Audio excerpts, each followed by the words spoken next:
dhe i qeti që futet. Prandaj, si u sill pejgamberi sallallahu alaihi wasallam me të gjithë këta. Në sot me lejen e Allahut subhanahu wa taala në shoqërinë e Medinës, pra do flasëm për grupin e parë e që janë muslimanët. Pra se si pejgamberi sallallahu alaihi wasallam u sill me ta. Pra grupi i parë është shoqëria muslimane në Medinë.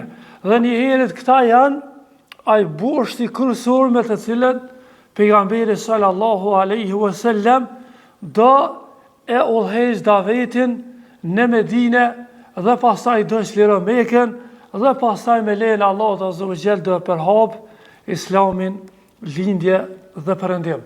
Dhe një herët kjo shoqëri, pra shoqëria islame, ishte më e rëndësishmja për pejgamberin sallallahu alaihi wasallam, nga se këta do jenë ajo shtylla kryesore me të cilën do ngritet shteti islam në Medinë, dhe gjithashtu këta do jenë ata mbi supët e të cilëve do ngritet shteti islam në Medinë dhe do ngritet umeti islam, ummetun wahide, pra si umeti vetëm, i nxjerrur për njerëz, për të Allahu thot kuntum khayra ummetin ukhrijat linnas, ju jeni umeti më i mirë i nxjerrur për njerëz, ta'muruna bil ma'ruf wa tanhauna 'anil munkar, të cilët urdhëroni për të mirë dhe ndaloni nga e keqja.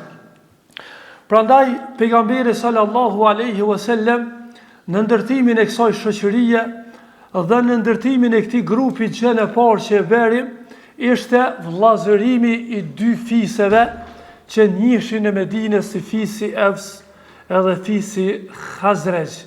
Pra fisi Evs edhe fisi Khazraj ishin dy fise vendase në Medinën e pejgamberit sallallahu alaihi wasallam, dhe këta njihen si ansarët, dhe këta janë ata të cilët e kanë prit pejgamberin sallallahu alaihi wasallam dhe i kanë prit muhaxhirët, pra migruesit e migrantët që kishin ardhur nga Mekka në Medinë.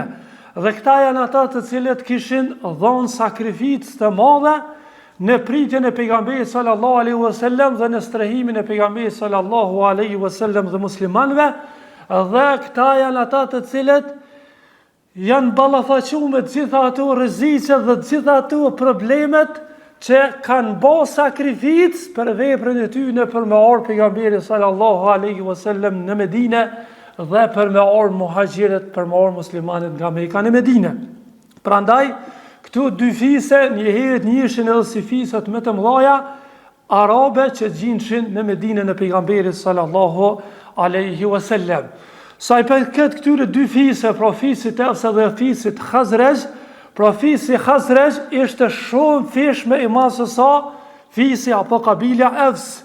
Mirë po pejgamberi sallallahu alaihi wasallam e kishte një problematik se si do i rregullonte marrëdhëniet e këtyre dy fise, nga se vëllezër të nderuar këto dy fise ishin në luftë me njëra tjetrën para ardhjes së pejgamberit sallallahu alaihi wasallam. Edhe gjaku i shpatave të tyre ende nuk ishte terror apo nuk ishte tharë për shkak luftrave të vazhdueshme që i bënin këto dy fise, dhe gjithashtu njihet një luftë që i kanë zhvilluar në të cilën kanë pësu shumë prej udhëhecave të tyre, që njihet si dita e Buathit.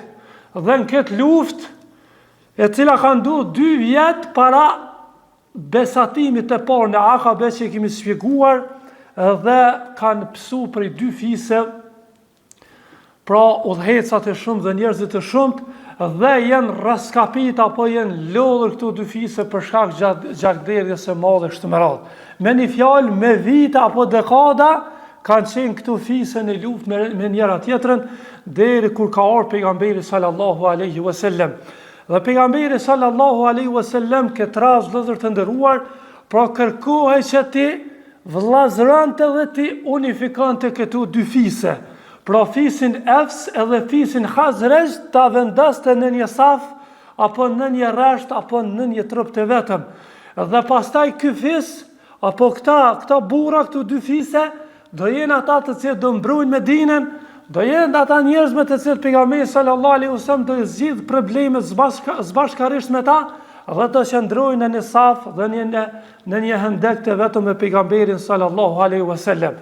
Pra, pajtimi këtyre dy fisëve donte të thënte se njerëzit e fisit Evs në çfarë do rrethon dhe situatë që vjen do të qëndrojnë për krah fisit Khazraj, dhe njerëzit e fisit Khazraj në çfarë do rrethon dhe situatë do të qëndrojnë afër fisit Evs, duke e harruar gjakderdhjen dhe hakmarrjen e tyre dhe luftrat gjakatare që kishin zhvilluar me vite dhe dekada. Prandaj pejgamberi sallallahu alaihi wasallam nuk e kishte të lehtë që ti bashkonte këtu fise, mirë po Allahu subhanahu wa taala është ai i cili zbret rahmet dhe zbret mëshirë kur zemrat janë të pastërta, kur zemrat janë të sinqerta. Pra pejgamberi sallallahu alaihi wasallam pas besimit dhe mbështetjes së tij të fortë në Allahun subhanahu wa taala, pastaj në sinqeritetin e këtyre burrave, pra të dy fisit Evs dhe fisit Khazraj, dhe besimit e tyre që kishin besuar Allahun azza wa jall dhe pejgamberin sallallahu alaihi wasallam si të dërguar, i mbledh pejgamberi sallallahu alaihi wasallam dhe ja kujton atyre Allahun subhanahu wa taala, dhe ja usharon pejgamberi sallallahu alaihi wasallam se vllazëria do të jetë e ndërlidhje me çështjen e akidës, dhe vllazëria do të jetë e ndërlidhur me çështjen e fesë, nga sa Allahu subhanahu wa taala thon Kur'an innamal mu'minuna ikhwa, me të vërtetë besimtarët janë vëllezër, pa marrë parasysh raca, pa marrë parasysh fisi, pa marrë parasysh nacionaliteti këtyre kështu me radhë, ata inna akramakum indallahi atqakum, më i miri prej jush tek Allahu është ai i cili është më i devotshëm. Pra në këtë ju fliste pejgamberi sallallahu alaihi wasallam duke ja kujtuar Allahun, dhe siç e kemi përmend kur ka arrit pejgamberi sallallahu alaihi wasallam në Medinë, u kishte thonë atyre e ju diyari ahlina aqrab, pra cila prej shtëpijave tona është në afër. Pra pejgamberi sallallahu alaihi wasallam edhe pse ishte nga fisi apo ishte në luz nga Adnanet, pra ndërsa fisi Evs dhe Khazraj rridhnin nga fisi Qahtanijet, pra dy fisë shumë të largta, pejgamberi sallallahu alaihi wasallam kishte thonë se kush prej familjeve tona është më afër, pra që ne mu vendos ato dhe me udhëhej xhamin prej asoj shtëpie. Pra pejgamberi sallallahu alaihi wasallam kishte thënë nga shtëpia tona, nga se e ndinte veten sikurse ishte i tyre. Pra dhe me këtë donte t'ja japte një mësim pejgamberi sallallahu alaihi wasallam dy fisëve se ne jemi një, dhe ajo që na ka lidh lidhja akides e imanit e tauhidit dhe islamit me të cilën u dërgoi pejgamberi sallallahu alaihi wasallam. Dhe gjithashtu pejgamberi sallallahu alaihi wasallam i vllazëron këtu dy fisë, vllazër të nderuar, dhe i harrojnë këtu dy fisë ato ligjet toksore se duhet më hakmar njëri tjetrit. Edhe pastaj kalojnë në ligjin qiellor, e që është ligji Allahu subhanahu wa taala, e që është i përshtatshëm për gjitha krijesat, e për gjitha fisët dhe gjitha shtetet, përderisa ato lidhen me Allahun subhanahu wa taala, dhe pastaj vazhdojnë këto dy fisë me konsideru njëra tjetrën vëlla, dhe secili prej vete e ndjente se ka hak ndaj tjetrit dhe duhet të ndihmon njëri tjetrit, dhe kështu ta ndihmojnë pejgamberin sallallahu alaihi wasallam, i cili kishte ardhur si i dërguar Allahut në Medinën e pejgamberit sallallahu alaihi wasallam. Pra, ky është grupi i parë, bashkimi i këtyre dy fisëve dhe vllazërimi i tyre, dhe me harru të gjitha ato luftra gjakatare, dhe gjitha ato hakmarrje të cilat i kishin. Kjo është e piknisja pas ndërtimit të xhamis, filloi pejgamberi sallallahu alaihi wasallam në ndërtimin e muslimanit dhe edukimin e tyre. Pastaj pasi vllazëroi pejgamberi son këto dy fisë, kaloi në vllazërimin mes ensarve dhe muhaxhirëve. Po muhaxhirët ishin ata emigrantët të cilët kishin ardhur nga Mekka në Medinë.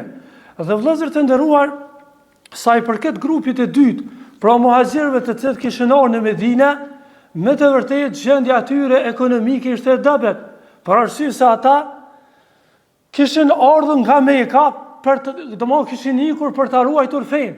Dhe për shkak se Allahu dhe i dërguar i kishin urdhëruar që muslimanët duhet ta lëshojnë Mekën. Pra të bëjnë hijrat dhe të migrojnë dhe të kalojnë në Medinë. Dhe me të vërtetë domosdoshmë gjendja ekonomike e tyre ka qenë në rrezik, për arsye se kanë ardhur të ikur, të përndjekur. Gjithashtu këta i kishin braktis, domosdoshmë kishin lënë shtëpiat e tyre, kishin lënë familjet e tyre, e kishin lënë fisin e tyre, kabilen e tyre. Këta ishin transferu prej një shteti domosdoshmë në një shtet tjetër, që disa prej tyre kur nuk kishin qenë në Medinë. Dhe shtoja kësaj vëllezër të nderuar, pra imagjino kur një person i cili e lën komplet jetën e tij, i lën punën e tij, e lën biznesin e tij, edhe del domosdoshmë prej atij vendi, edhe shkon në një shtet tjetër, në mesin e disa njerëzve që nuk i lidh as miqësia dhe nuk kanë kur farafërsie jashtë asaj që ishte afërsia e fesë, e dinit, e kësaj feje madhështore të cilën e ka zbritur Allahu subhanahu wa taala. Shtoja kësaj që Medina në këtë kohë, pra ansarët ishin fukara, domethënë nuk kishin të pasur, mirë po sjellja e tyre se çfarë shembulli të mirë kanë treguar me muhaxhirët, këta në shikim por kur lexon dikush për ta ose kur lexon për biografinë e tyre, domethënë vren shikim por se sikur këta kanë qenë milionera. A në fakt këta kanë qenë të varfër, mirë po për shkak që i kanë vënë përparësi vllavut e vet, për shkak që i kanë respektuar dhe i kanë nderuar ata siç dëshuam, e vrena se jenë duk në pamjen e jashtme, sikurse me kanë të pasur e kështu me radhë. Prandaj si do zgjidh pejgamberi sallallahu alaihi wasallam vëllezër të nderuar pra këtë problematik, kur pra si do pasurohen këta njerëz, pra si do vjet ditë buka këtyre njerëzve migrantëve, kurse numri i tyre nuk ishte domosdoshmë i vogël që kishin në Medinë. Pastaj vetë Medinja domosdoshmë ankonte prej fukarallakut dhe ishin njerëz nevojtarë kështu me radhë. Gjithashtu pra gjendja ekonomike ishte e rëndë, po gjithashtu edhe gjendja psikologjike ishte e rëndë.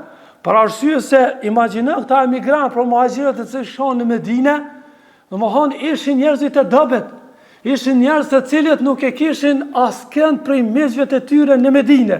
Të gjithë njerëzit tek të cilët kishin shkuar, domethënë ishin të panjohur për ta. Aja që i lidhte ishte domethënë lidhja e akides dhe lidhja e tauhidit e kështu me radhë. Prandaj pejgamberi sallallahu alaihi wasallam fillon me urtësi madhore me e zgjedh këtë problem dhe me i forcue këta njerëzi për dy palëve dhe pastaj me u bë këta njerëzi ummetun wahide, pra një ummet i vetëm të cilën e don Allahu subhanahu wa taala. As i edukoi pejgamberi sallallahu alaihi wasallam këta burra, sa që vëllezër të nderuar, imagjinoni kur arritën muhaxhirët në Medinë, pra ata nuk u ninin të dobët dhe nuk u ninin të poshtruar dhe të nënçmuar. Pra ansarët u japnin kuraj muhaxhirëve, pra se ju jeni ardhur për shkak dinit, pra ju nuk jeni të dobët, ju nuk do jeni të nënçmuar dhe ju nuk do jeni të poshtruar në mesin tonë. Pra ju jeni të fortë, ju keni sakrifikuar për dinin e Allahut subhanahu wa taala. Ju e keni lënë çdo gjë, domethënë në vendin e ju për të shpëtuar dinin dhe për t'u përgjigjur Allahut azza wa jall dhe për t'u përgjigjur pejgamberit sallallahu alaihi wasallam. Me një fjalë, pra muhaxhirët në Medinë e ninin veten të privilegjuar dhe krenar pse ishin muhaxhir, pra pse ishin emigrantë. Jo sikurse ndodh sa të emigrantët të poshtruar në shumë vende të botës. Gjithashtu edhe ansarët e ninin veten të privilegjuar se ju kishin dalë në stredh dhe në ndihmë muhaxhirëve. Pra edhe kjo i bënte që ata të ndishin krenar se i kanë dalë në ndihmë vëllezërve të tyre për hir të Allahut subhanahu wa taala. Prandaj dëgjoni se si Allahu xhelle wala ka zbrit ajete kuranore, ajete të cilat i lavdrojnë muhaxhirët dhe i lavdrojnë ansarët dhe i lavdrojnë këta muslimanë të cilët kanë sakrifikuar për dinin e Allahut subhanahu wa taala. Thot Allahu subhanahu wa taala në Kur'an: "Falladhina hajaru wa ukhriju min diyarihim Thot sa i përket atyre të cilët kanë migru, pra kanë bo hijret, dhe janë përzën prej shtëpijave të tyre, pra janë zjerë prej shtëpijave të tyre, wa udhu fi sebili, dhe të cilët janë luftu dhe janë lëndu në rrugën time, wa qatelu wa qutilu, dhe të cilët kanë luftu, po dhe janë vra, pra janë ra dëshmur, la ukaffiranna anhum sayyi'atihim, thot Allahu, unë doja falja atyre me katët e tyre, wala udkhilannahum jannat, dhe do i fus ata në xhennetet e mia, tajrimin tahti al-anhar, xhennete në të cilat rrjedhin lumej, Allah na bëj tyre, thawaban min indillah, thot këtë shpërblim do kenë nga Allahu xhelalu ala. Shiko prej Allahut, por kanë dalë për Allahun xhelalu ala dhe shpërblimi vjen prej Allahut azza wa jall. Wallahu indahu husnu thawab, është sa shpërblimi mirë është ai që gjendet tek Allahu subhanahu wa taala. Gjithashtu thot Allahu azza wa jall në Kur'an: "Walladhina hajaru fi sabilillahi thumma qutilu aw matu", ata të cilët kanë bërë hijret në rrugën e Allahut, pastaj janë mbyt ose kanë vdekur, la yarzuqannahum Allahu rizqan hasana. Thot Allahu xhelalu ala do i furnizon ata me rizq dhe me furnizim të mirë. Dhe gjithashtu thot Allahu azza wa jall: "Alladhina amanu wa hajaru wa jahadu fi sabilillahi bi amwalihim wa anfusihim", thot sa i përket atyre që kanë besuar, kanë migruar, pra kanë bërë hijret dhe kanë luftuar në rrugën e Allahut me pasurinë dhe veten e tyre, a'zamu darajatan 'inda Allah, thot ata do kenë shpërblimin e madh tek Allahu subhanahu wa ta'ala, wa ulaika humul faizun, dhe ata do jenë fitimtarët. Deri në fund të ajeteve të Kuranit. Po të gjitha këto ajete vëllezër të nderuar flasin për muhaxhirët, dhe flasin për ansarët, dhe flasin për të gjithë ata të cilët e pasojnë rrugën e tyre. Pra këto ajete kuranore e kanë ngrit moralin në zemrat dhe shpirtin e muhaxhirëve dhe ansarëve. Dhe këto ajete vëllezër të nderuar kanë bërë që këta musliman mund një krenar dhe me një veten kokë lartë në Medinën e pejgamberit sallallahu alaihi wasallam, se nuk janë të nënçmuar dhe nuk janë të poshtruar, mirë po janë vëllezër që i ka bashkuar Islami e Allahut subhanahu wa taala. Gjithashtu Allahu azza wa jall thot për ansarët, thot: "Walladhina tabawwa'u ad-dara wal iman", thot dhe atyre që kanë përgatit vendin, shtëpinë e tyre, pra Medinën. "Yuhibbuna man hajara ilayhim", thot i dojnë ata që kanë bëu hijret të këta, pra i dojnë muhaxhirët. "Wala yajiduna fi sudurihim haja", dhe thot në veten e tyre, Allah e përshkruan gjendjen e tyre të brendshme, se ata nuk nin kur far smire, kur far zilije, kur far inati ndaj tyre. Kështu duhet të jetë gjendja e vëllavut për vëllahun musliman. Fa ulaika humul muflihun, pa dyshim thot Allah që këta janë ata të shpëtuarit. Pastaj thot Allahu: "Wa yu'thiruna ala anfusihim walau kana bihim khasasa", thot ata i dhojnë përparësi vëllahut vet, edhe pse për veti kanë qenë ndoshta më të nevojshëm. Pra përshkruan Allahu azza wa jall gjendjen e ansarëve. Dhe gjithashtu thot Allahu: "Wa man yuqa shuhha nafsihi fa ulaika humul muflihun", e kush urojt prej kopracisë, atëherë ata janë të shpëtuarit e Allahu subhanahu wa ta'ala. Dhe në basë tyre ajete vëllezër të nderuar, e shohim se apo verejna se si muhaxhirët kanë bë gara për hijret, një përgjigje Allahu dhe pejgamberi sallallahu alaihi wasallam, po të njëjtën kohë dhe se si ansarët kanë bë gara për me stërhu dhe për me ndihmu muhaxhirëve e kështu me radhë. Dhe në basë tyre ajete e shohim se si Allahu azza wa jall përshkruan gjendjen e tyre, dhe se si emigrantët në këtë rast muhaxhirët, po nuk kanë qenë të nënçmuar dhe nuk kanë qenë të poshtruar, mirë po e kanë di veten e tyre sikurse në shtëpinë e tyre, dhe e kanë ndihmu njëri tjetrin, dhe kur e kanë ndihmu njëri tjetrin, Allahu azza wa jall kanë ndihmu ata. Gjithashtu thot Allahu azza wa jall në Kur'an për muhaxhirët, thot: "Walladhina amanu wa hajaru wa jahadu fi sabilillah", sa i përket atyre që kanë besuar dhe kanë bërë hijret dhe kanë bërë xhihad për luftë në rrugën e Allahut, thot këtu janë për qëllim muhaxhirët Thot, walladhina awaw wa nasaru, e ata që i kanë stërëhuar dhe i kanë ndihmuar, këta janë ansarët. Pastaj fundi i ajetit për të dyja palët thot, ulaike humul mu'minuna haqqan, thot, me të vërtet ata janë besimtarët e vërtet. Lahum maghfiratun wa rizqun karim, për ta do jetë falja Allahu subhanahu wa ta'ala dhe furnizimi i bollëshëm apo furnizimi i pamos. Pra, kjo është pika dytë e që bëri pejgamberi sallallahu alaihi wasallam, pra vllazërimi mes ansarëve dhe muhaxhirëve.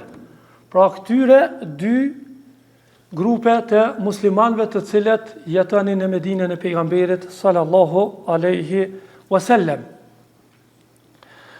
Pejgamberi sallallahu alaihi wasallam, vëllezër të nderuar, i kishte përgatit muhaxhirët, pra psikikisht që ata të jenë të gatshëm kur thot Allahu dhe pejgamberi sallallahu alaihi wasallam me e braktis vendin e tyre Mekën për hir të Allahut azza wa jall, ta braktisin atë vetëm për shkak se Allahu dhe i dërguarit i kanë thënë. Dhe ata ju kishin bind pejgamberi sallallahu alaihi wasallam. Gjithashtu pejgamberi sallallahu alaihi wasallam i kishte përgatitur edhe ansarët apo medinasët që të garantojnë apo të i përgjigjen si rast emergjent këtij grupi që në momentin e parë kur emigron nga Meka të vjen në Medinë, pra t'ju dalin në ndihmë atyre dhe t'ju përgjigjen atyre dhe të vllazërohen me ta.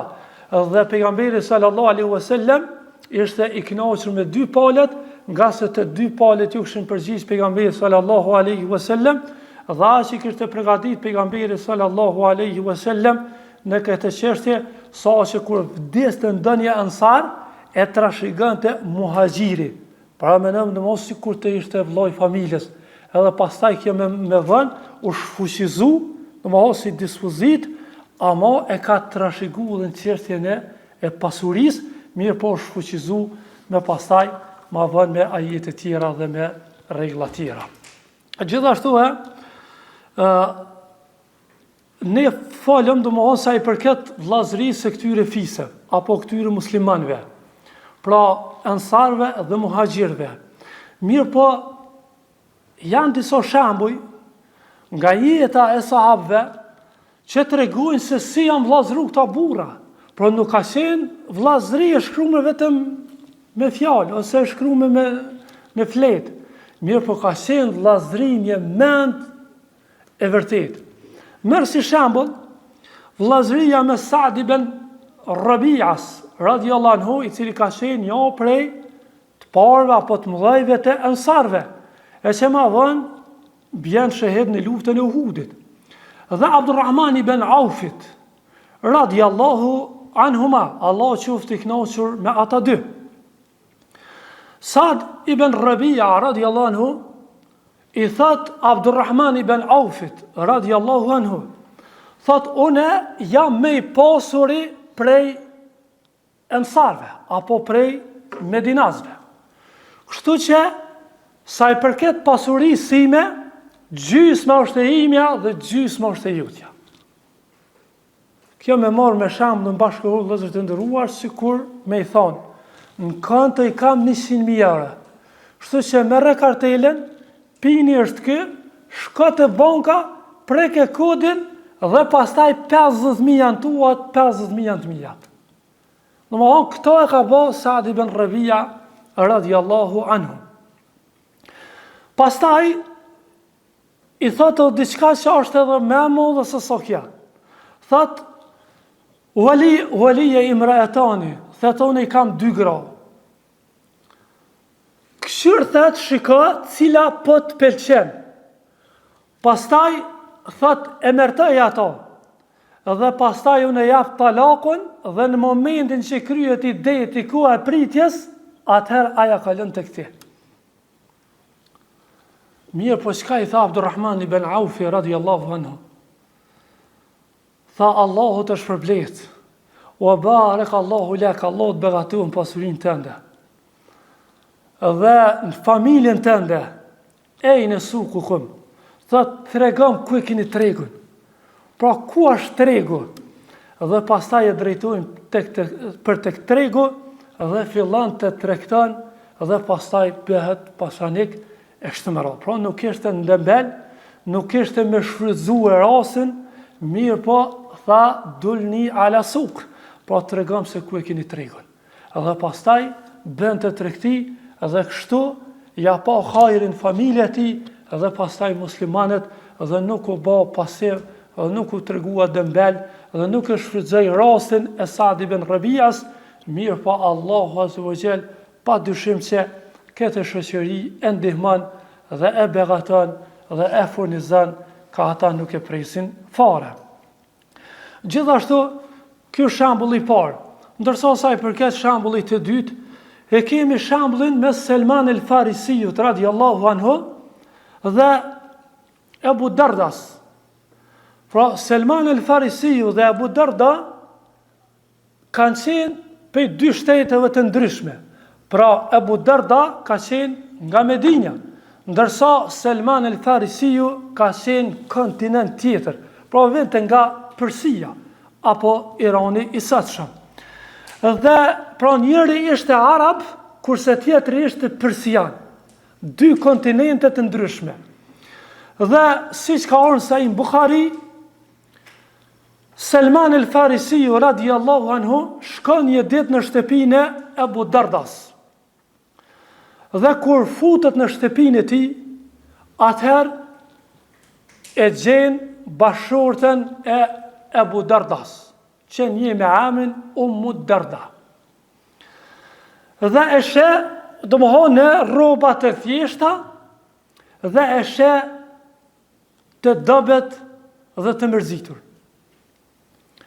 Dhe pastaj e pyet Selman el-Farisiu radiallahu anhu Ummu Dardan për gjendjen e saj dhe halin e saj, dhe mos ka vdek dikush ose mos ka ndodhur diçka, domethënë që sjell mërzi e kështu me radhë. Mirë po Ummu Darda i thot se Ebu Darda, pra burri i saj, bashorti i saj, vepron dhe sillet me mu si kurse nuk ka kur farë nevojë në këtë dynja. Pra larg gruas dhe larg bashortës. Atëherë vjen Ebu Darda dhe e gjen Selman el-Farisiun. Pra në këtë kohë vëllezër të nderuar që mos më keq kuptu, ende nuk kanë zbrit ajetet e hijabit dhe ajetet e ndalesës. Dhe pastaj Ebu Darda i përgatit ushqim Selmanit radiallahu anhu dhe ja afron përpara. Dhe Selmani radiallahu anhu i thot nisja. Pra nisja të ham ushqim. Ebu Darda i thot që unë jam agjerushëm. Dhe Selmani radiallahu anhu insista që me prish agjerimin, nga sa agjerimi ishte nafile, nuk ishte fars, dhe me hangër zbashku me musafirin. Këtë ras me Selmanin radiallahu anhu. Edhe e prish agjerimin. Pastaj, pra nga kjo kuptojna se Ebu Darda ishte ibadetxhi i madh, agjerante dhe falte namaz nata. Dhe kur vjen nata, atëherë quhet mu fal. Dhe Selmani i thot Ebu Dardas, prit, pra flaj, pusha. Vjen mesi natës, don mu qunë mu fal, thot prit, pusha, do më flaj. Dhe kur vjen një treta natës, atëherë tash i thot ngrihu. Dhe Selmani radiallahu anhu i thot Ebu Dardas, thot inna li rabbika alejke haqqa, me të vërtet ndaj Zotit ki hak, me adhurun këtë dynja. Wa li nafsika alejke haqqa, edhe ndaj vetës sate ki hak. Wa li ahlika alejke haqqa, dhe ndaj familjes sate ki hak. Dhe në transmetimin e Tirmidhiut ka ardhur wali dajfike alejke haqqa, dhe ndaj musafirit tanë ki hak. Fa ati kulle dhi haqqin haqqa, pra ndaj japja së cit hakun e vetë. Mirë po, Ebu Darda, vëllezër të nderuar, shkon te pejgamberi sallallahu alaihi wasallam se nuk u ndike i qetë me këto veprime, në veçantime atë që kishte nxit Selmani radiallahu anhu që ta prishte agjerimin. Shkon te pejgamberi sallallahu alaihi wasallam dhe i tregon për bisedën dhe për veprimet Dhe për atë se kalon me folën në pjesën e partë natës, as pjesën e mesme, përveç në pjesën e fundit, çka i tha pejgamberi sallallahu alaihi wasallam? Sadaqa Salman, tha të vërtetën e ka thënë Salmani. E shahid vëllezër të nderuar, pra aja që nxirren nga kjo ngjarje, e kuptuam se Salmani ishte nga Persia, ndërsa Abu Darda ishte nga Medina, Arab. Po me që thasë shikone se si Selmanin ndikon në shtëpinë e tij. Çka arrit, kush arriti mi prun këtë gjendje? Islami. Pra Islami është për te kufeve, vëllezër të nderuar, për te nacionaliteteve. Prandaj ka thënë gjitha këtu, innamal mu'minuna ikhwa, me të vërtetë besimtarët janë vëllezër. Prandaj pejgamberi sallallahu alaihi wasallam me këtë edukat që a bëri sahabëve, arriti të nxjerrë këta njerëzi gjenerata më e mirë pas pejgamberve. Dhe njerëzit më të mirë mas pejgamberve. Dhe njerëzit më dietar mas pejgamberve.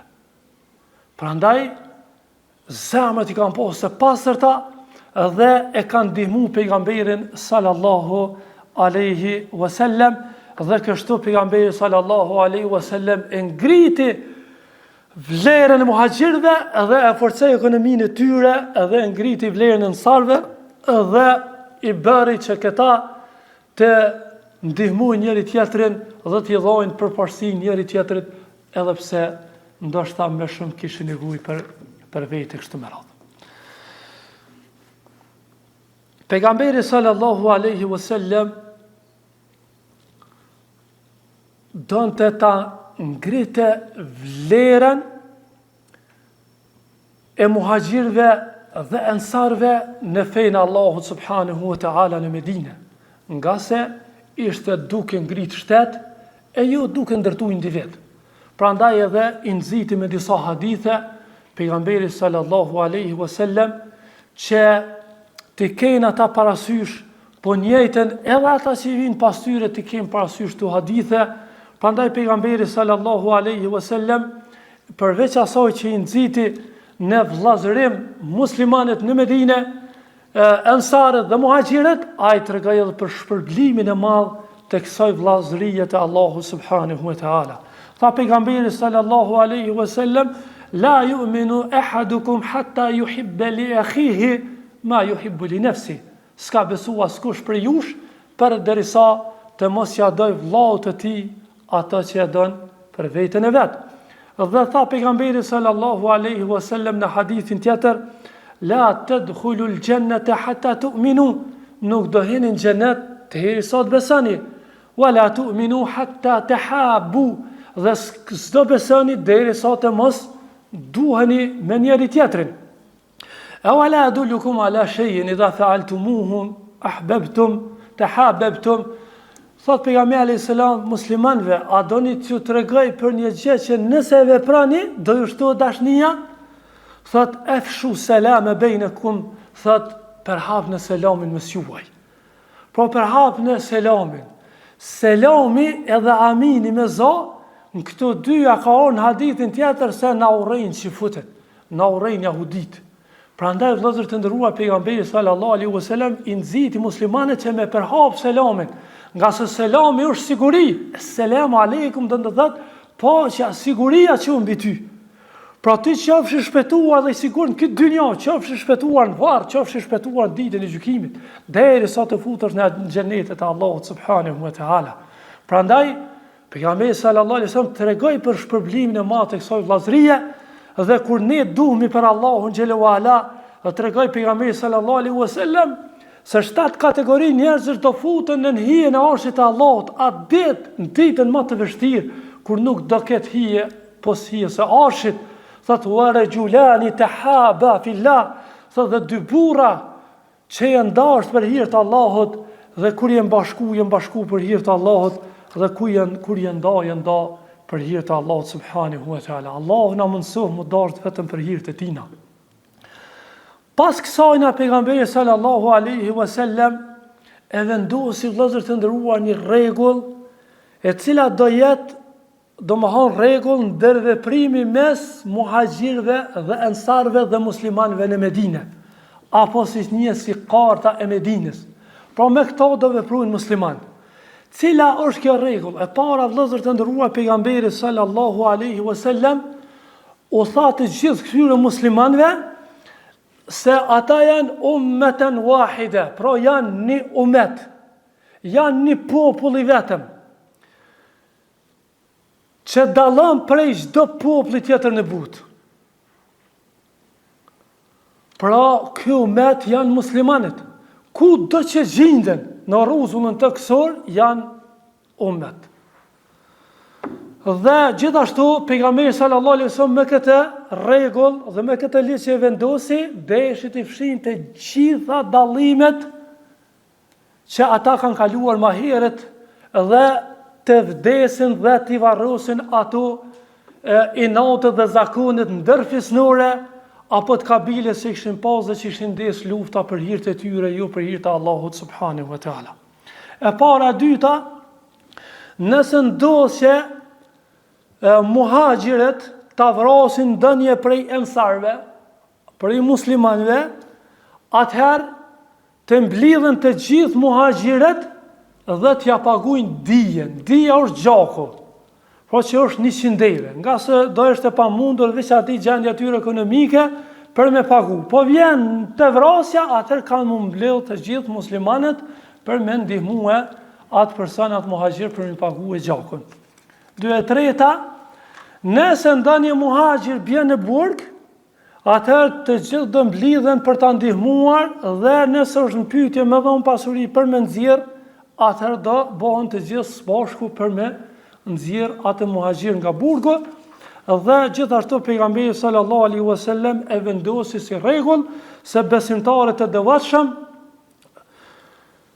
do jenë kundër atij i cili bën zullum dhe padrejtësi, dhe gjithashtu kundër atyre që mbjellin intriga dhe kurtha ndaj muslimanëve, ndaj atyre që bëjnë gjunohe dhe armiqësi, apo ecin me bë fesad tokë dhe çrregullime, pra musliman si një trup i vetëm do jenë të gjithë kundër atij personi apo atij grupi i cili don me infektu dhe don me prish shoqërinë muslimane në Medinë. Pas kësaj, vëllezër të nderuar, pejgamberi sallallahu alaihi wasallam vendosi që muhaxhirët, pra migrantët të cilët kanë kaluar në Medinë, të kenë garanci, pra të jenë të sigurt dhe të kenë garanci dhe të drejta një qysh i kanë ensarët domethënë në Medinë. Pra mos njihen të huaj. Dhe me këtë, pejgamberi sallallahu alaihi wasallam pra i mesoi muslimanët në Medinë, ensarët dhe muhaxhirët, se muslimanët, pra muhaxhirët të cilët kishin ardhur në Medinë, të kenë të drejtën e lirë të pasurisë në Medinë, pastaj të drejtën për të martuar, të drejtën për të hyrë në ushtri ose komando kështu me radhë, pastaj të drejtën për të udhëhequr shtete kështu me radhë, dhe siç dihet, muhaxhirët do jenë ata të cilët do i prinë khilafetit të pejgamberit sallallahu alaihi wasallam pas vdekjes së tij, dhe ensarët nuk e kanë kundërshtuar këtë urdhër të pejgamberit sallallahu alaihi wasallam. Dhe muhaxhirët janë një domethënë të vlerësuar dhe pozitë domethënë në Medinën e pejgamberit sallallahu alaihi wasallam, dhe kur i krahasoj muhaxhirët me atë se çfarë ndodh sot, për shembull, pejgamberi sallallahu alaihi wasallam kur ka shkuar në Medinë dhe kur i ka vllazëruar muhaxhirët dhe ensarët, atëherë ensarët i kanë thonë pejgamberit sallallahu alaihi wasallam që ndona pasurinë mes neve dhe muhaxhirëve. Atëherë pejgamberi sallallahu alaihi wasallam ka thonë jo, nuk ka pranuar, për arsye se sikur ta ndonte pejgamberi sallallahu alaihi wasallam, ndoshta në të ardhmen do të pendoshin ose do i binin pishman se mos ju ka ndodhur shumë atyre kështu me radhë. Prandaj atëherë çka bën ensarët, ju thanë muhaxhirëve, ndihmona në punimin e tokave.